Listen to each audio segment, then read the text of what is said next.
The October 10th, 2011 regular Board of School Directors meeting for the East Penn School District will hereby come to order. Please rise and join me in saluting the flag. I pledge allegiance to the flag of the United States of America and to the republic for which it stands, one nation, under God, indivisible, with liberty and justice for all. I'm informed we don't have any requests to address the board this evening, so we'll go on to approval of minutes. Can I have a motion, please? So moved. Second. Is there any discussion of the minutes? None appearing. All those in favor of approving the minutes, say aye. Aye. Aye. All those opposed? Minutes are approved. We'll now go on to the report of the Superintendent of Schools, Dr. Thomas Seidberger. Thank you, Mr. Ballard. Want to inform the board that the Cambridge daycare folks have received conditional approval to use Lower McCungie Elementary School, so I would imagine that they'll be working on some minor details, and we'll get an exact date when they're going to open to the public regarding that new facility. I have good news to report regarding Noelle Keeler, our HR person. We want to congratulate her.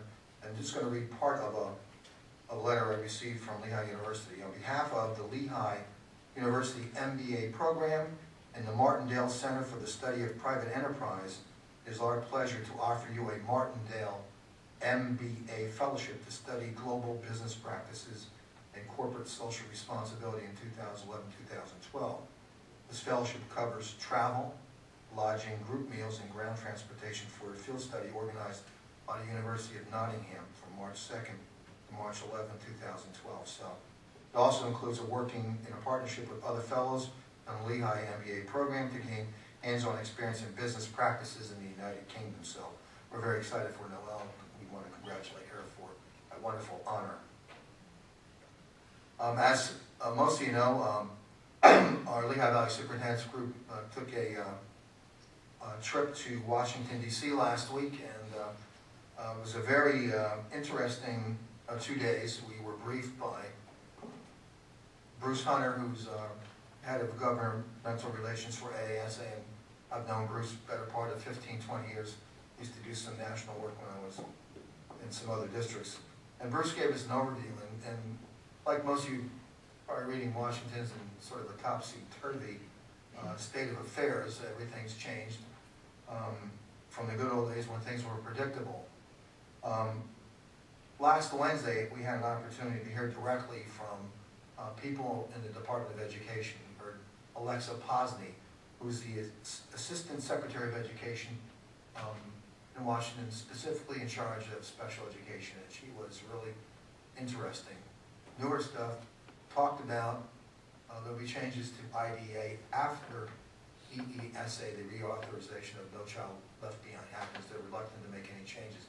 But a common theme that we heard from everyone we spoke to was that no matter what happens, there seems to be more flexibility involved with the new regs, and that we'll be able to, depending on our individual circumstances, Parkland will be different from East Penn, Southern Lehigh, Bethlehem. We would all have unique needs that will allow us then to look at all of our federal funds and co-mingle them based on the kind of needs that we may have. So in other words, just to give you an example, if we didn't need to use all of our Title I money, we might be able to use that for special education or an early intervention program. So we're very encouraged by at least the tone. We heard that from Republicans, and we heard that from Democrats as well. We did have an opportunity to talk to two of the Department of Education staffers who worked with Secretary Duncan on crafting the on the waiver program, and I have just a one-sheeter for you. I would remind you that you can download all of the waiver. There's many pages. If you go one or two places, Pennsylvania School Boards Association has it, and National School Boards Association has it. But I'm going to just pass out a one sheet. This will give you an idea of what the waivers look like. Looks like it's going to happen in terms of some kind of an agreement. We had an opportunity to talk to two staffers. One is the chief staffer for Congressman Klein, who's the chairperson of the Education Committee, and also Congressman Miller, who helped draft No Child Left Behind. They seem to feel that there's going to be some kind of agreement that there'll be a bill offered out of the House, and that it will, again, include flexibility, and these waivers, most of them will be adopted by Congress and then given. We also heard from Senator Harkin's chief staff on this committee.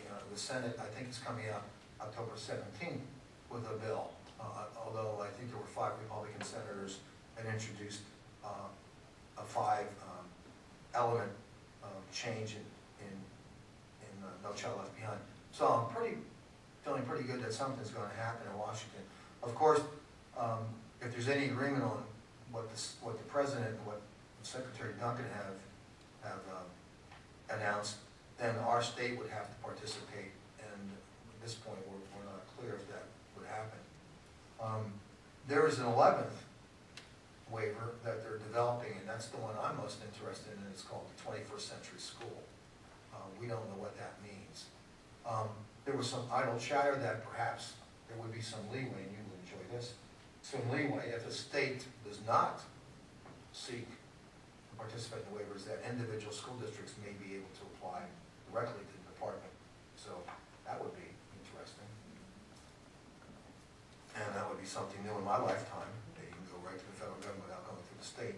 But I was very encouraged by what I heard. There seemed to be a little more, the staffers from the congressmen, both political parties seem to like each other, get along.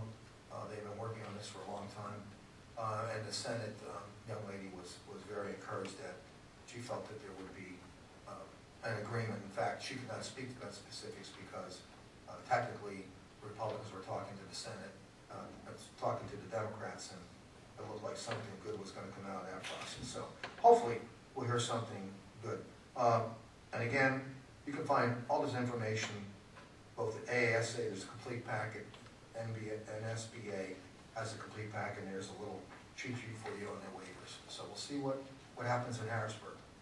Okay, one thing I do want to talk about briefly is that the Terry Madonna poll came out again.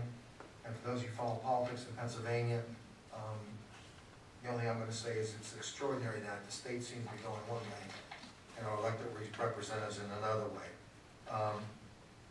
Again, if you check out Pennsylvania School Boards Association, you can find the complete poll. And rather than me reading it tonight, if you've read the papers, then you know the highlight that the state, 3 times in less than a year now, has indicated that there's not widespread support for vouchers. In fact, there's a strong majority against vouchers. And again, you can read the full poll, and I think rather than me standing up here and spouting statistics tonight, it's interesting reading. This is the whole poll, and there's some subsections that you don't get in the press.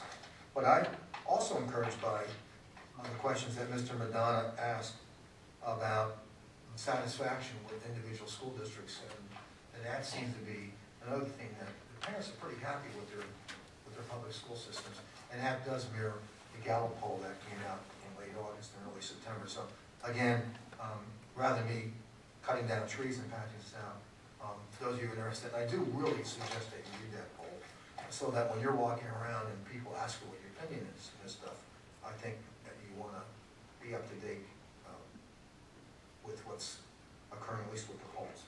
Okay, enrollment. Last time I reported was September 12th.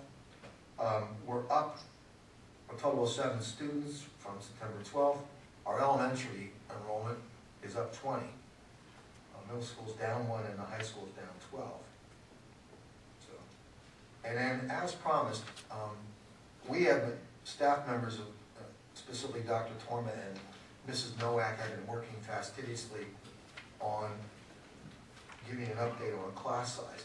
Now, let me tell you that we want to make sure that the secondary class size is right. So we want to make sure that we have every course nailed down, that the numbers add up, and we'll probably give the secondary report to you at the next board meeting. But here's the elementary, and what we're able to do was give you a 12-year enrollment history, then we looked at class size. Are there enough over there? Are there enough for stable? And, we don't have to, I'm not particularly want to talk about this tonight, but my recommendation is that you take a look at these numbers, and we can have a discussion next board meeting during my superintendent's report. It's pretty hard to have a discussion about this without some type of number. So if you want to play around with this, I've always used the number 25. Most people will say 25 is a number that sounds fair. And so if you want to play around with looking at the impact of what 25 is, and I gave you the number last time, $80,000 teacher with salary benefits, then you get an idea of to do anything significant would be a significant cost. But Approximately how many teachers would that be? my count, 13. Let me see, let me count again, 14, I'm sorry, 14. I would calculate about 1.2, about $1.1 million. But we gave you the 3-year data, and so I think it's important that you look at 3 years. I was a little surprised that I thought the numbers were going to zoom up. They did not. In fact, I think even though the numbers are some high somewhere, we've been pretty much on the same holding pattern that we've had for the last 3 years. So take a look at the numbers, and we can talk about them. I think one of the things I want to accomplish, at least in our budget deliberations coming up, which will come up shortly, is that you really need to know the impact of where we are with class size. And I'm confident. In fact, I've seen Dr. Palmer's work is outstanding. She's getting some help from Mrs. Diagnois, and we want to be dead right.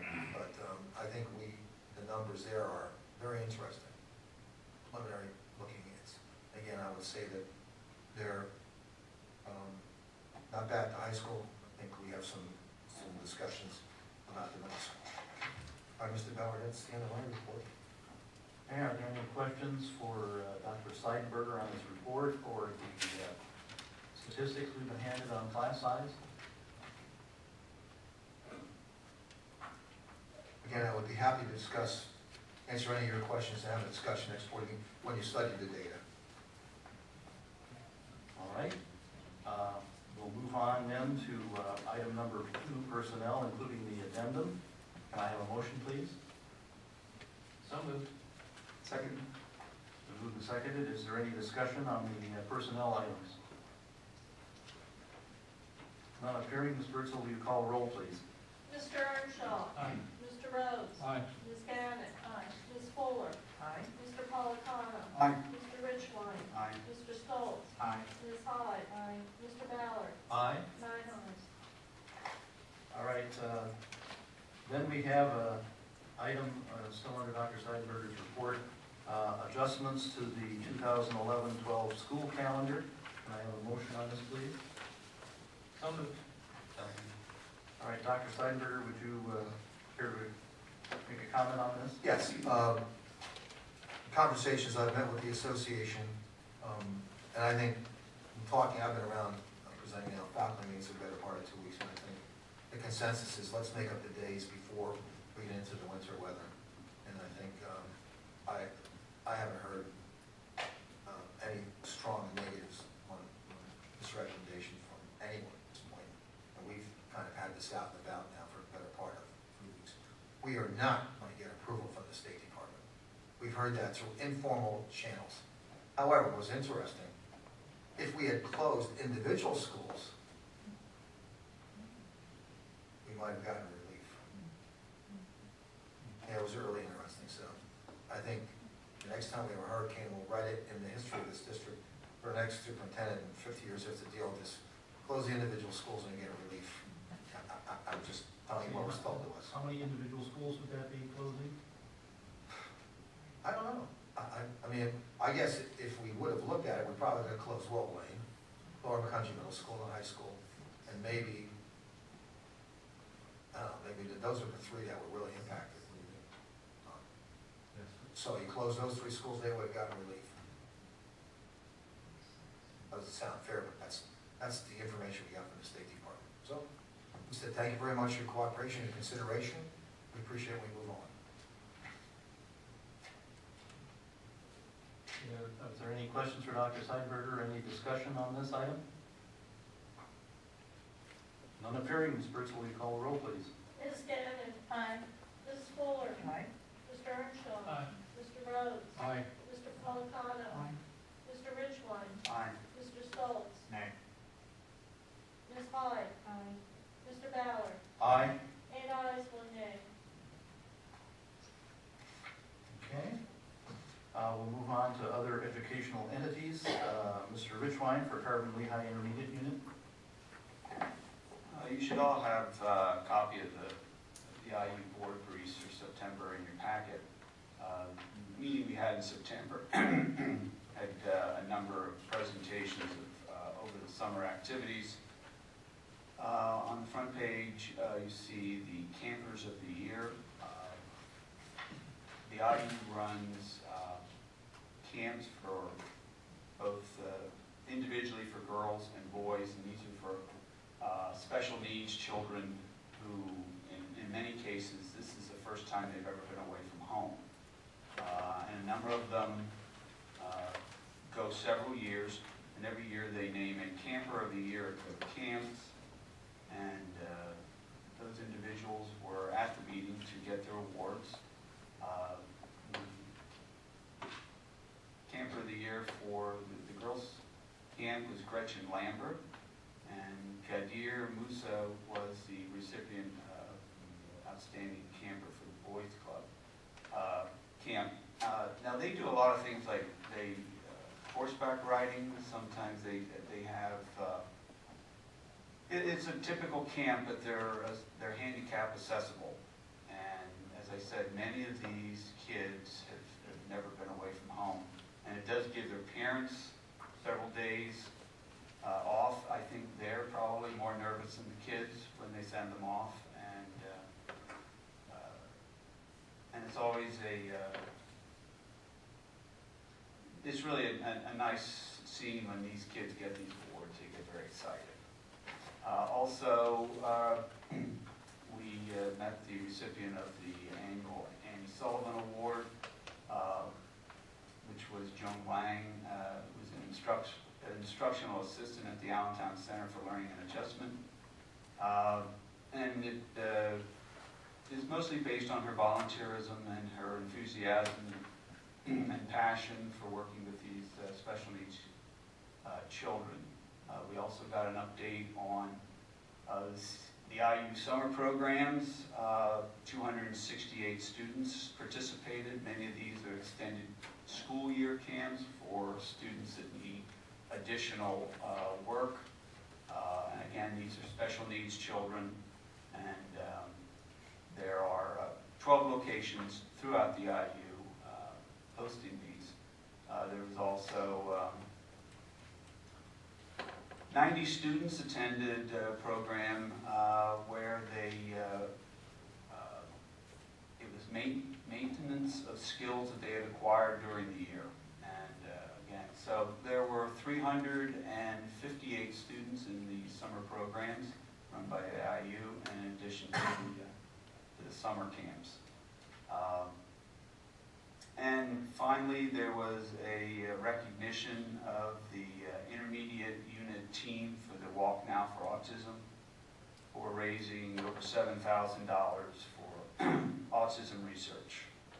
And other than that, it was just typical business as usual at the IU. That's my report. Thank you, Mr. Richwine. Are there any questions for Mr. Richwine?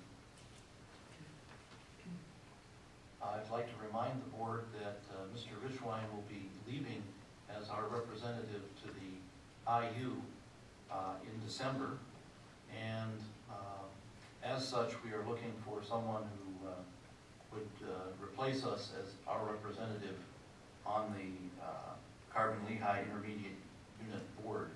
So we'll be asking this of the new members too, but it would be be good if some of the older members of the board considered taking on that responsibility in addition to their board responsibilities. So if you could get back to me if you're interested, I'd appreciate it. All right, we'll go on to Lehigh Career and Technical Institute. Ms. Fuller? Thank you, Mr. Ballard.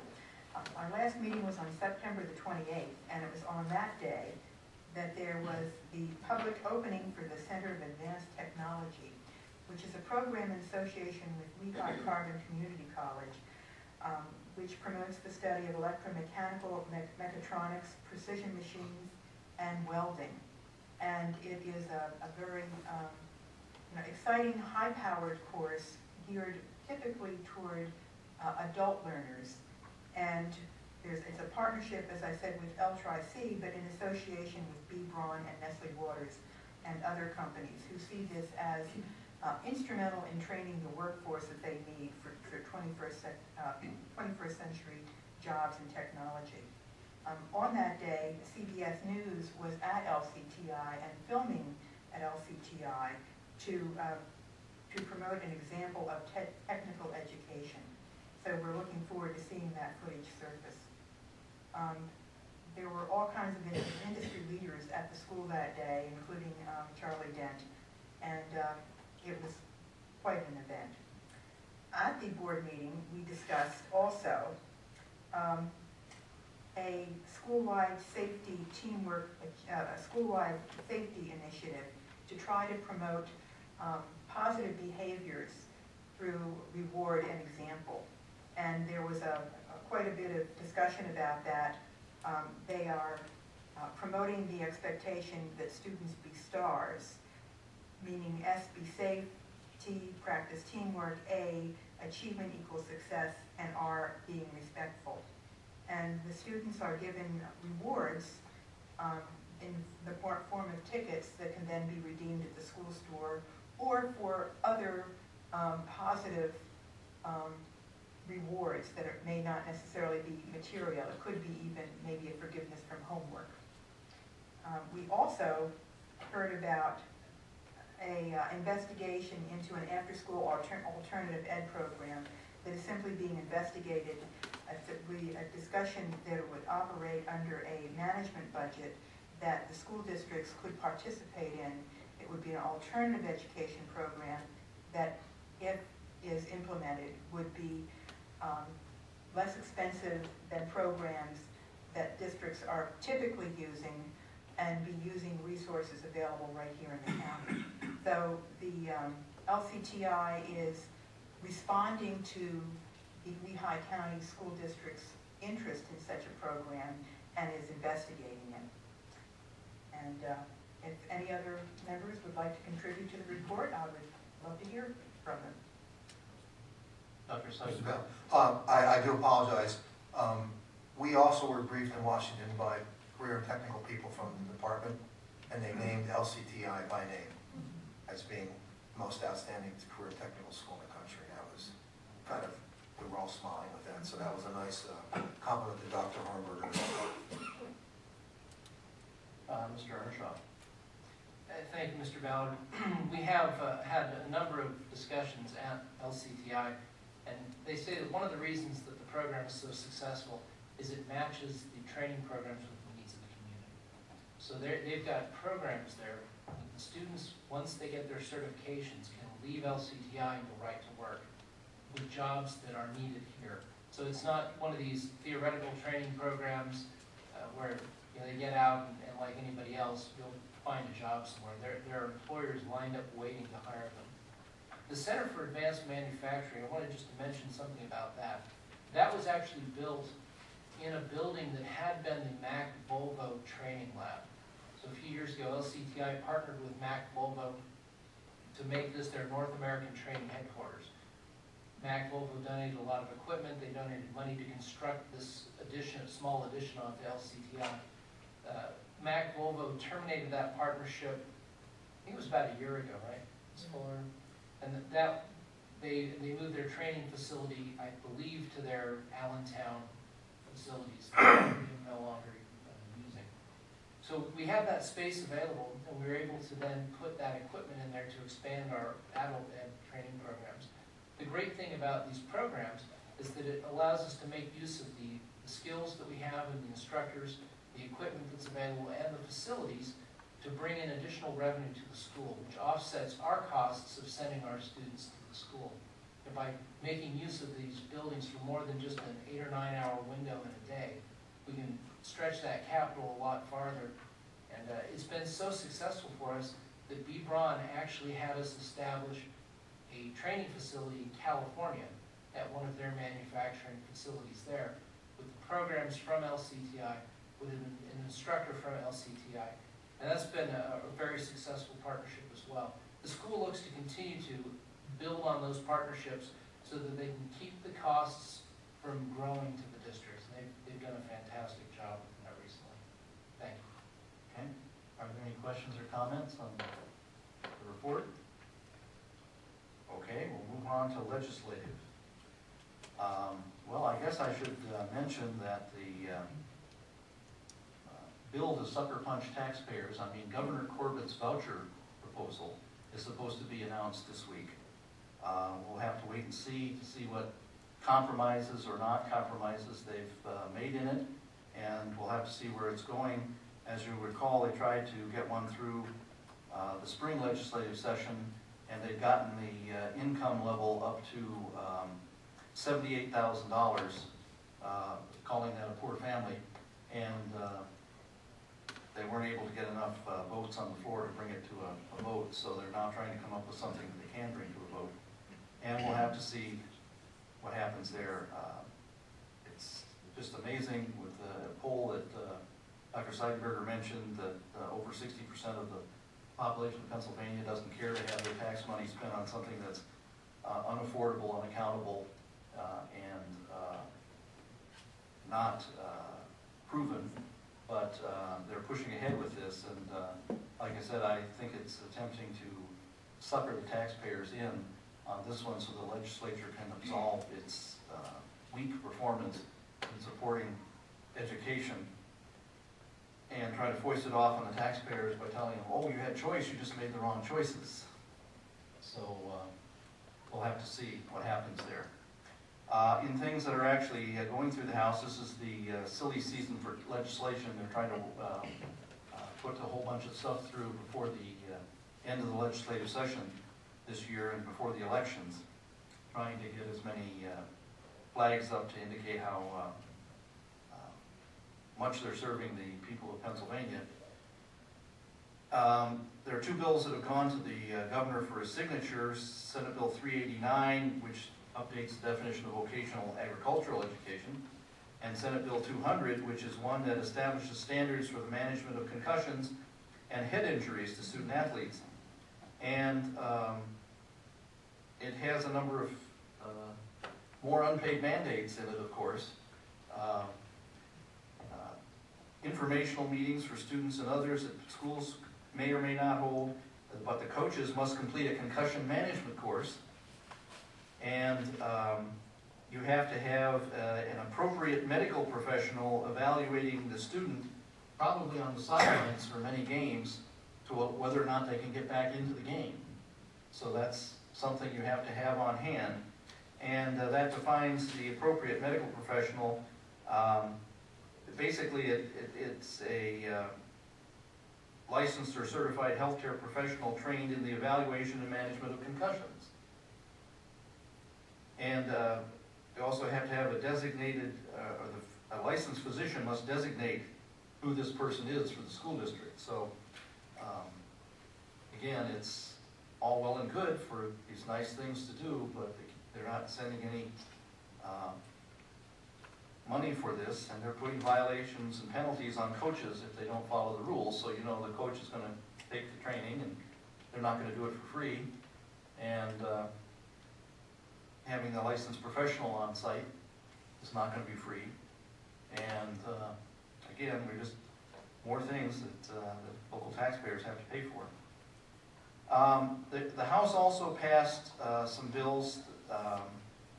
The HB 823 amends the Pennsylvania Municipalities Planning Code regarding notice to school districts on proposed residential developments. Under the bill, each month, municipalities must notify in writing the superintendent of a school district in which a development plan received final approval by the municipality in the preceding month. Final approval. We don't get it in the planning stages when we probably really need it. The notice must include but not be limited to the location of development, the number and types of units to be built, and the expected construction schedule. It's now going on to the Senate for consideration. House Bill 1610 requires the Department of Health to provide information about the signs and symptoms of sudden cardiac arrest to be given to parents of children wishing to participate in interscholastic athletics. An informational meeting on this subject is required, and coaches must attend annual training on this subject. Again, consideration of another unfunded mandate that's got to be put into place.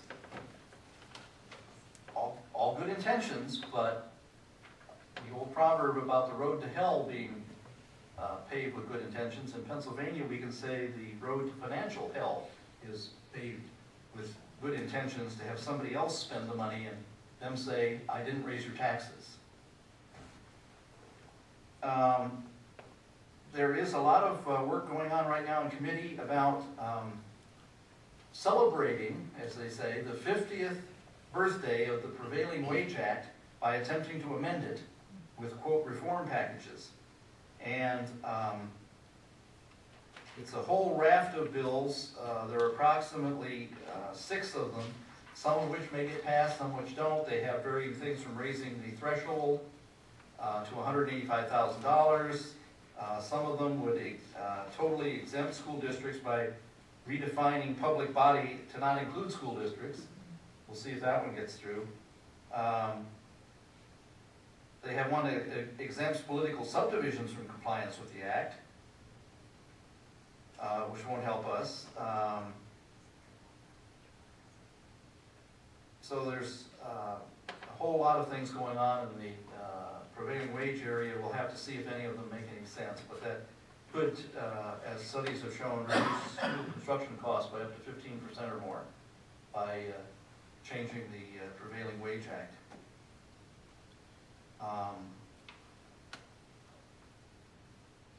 A number of House committee actions from the local government have put some new thresholds on competitive bids and stuff like that, going from $10,000 to $18,500. Number of competitive bid things for supplies and contracts and other things. We'll see if those get through. So that's basically the kinds of things that are going on right now. As I said, stay tuned for the voucher bill announcement, and I expect with the amount of money that's being poured into it by private interests who are in favor of vouchers, you'll probably hear a lot of publicity about how well this voucher bill will serve the students of Pennsylvania. But as we've seen, most people are happy with their school districts, and 60% of the people don't want their tax money going to private parochial institutions. Okay, are there any questions on the legislative arena?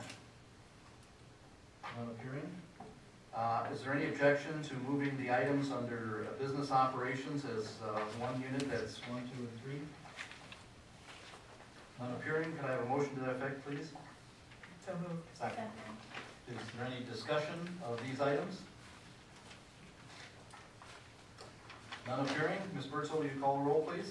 Mr. Ridgeline. Aye. Mr. Politano. Aye. Mr. Stoltz. Aye. Ms. Hyde. Aye. Mr. Earnshaw. Aye. Mr. Rhodes. Aye. Ms. Gannon. Aye. Ms. Fuller. Aye. Mr. Ballard. Aye. 9 ayes. Okay. Is there any new business to come before us tonight? None appearing. We had a clear session before this meeting to discuss real estate, litigation, negotiations, personnel, and confidentiality. We have all schools open today. Columbus Day, happy Columbus Day. We will be having homecoming the week of October 17th, and our next board meeting will be Monday, October 24th here in the boardroom. Can I have a motion to adjourn, please? So moved. Second. All in favor? Aye. We are adjourned. Thank you.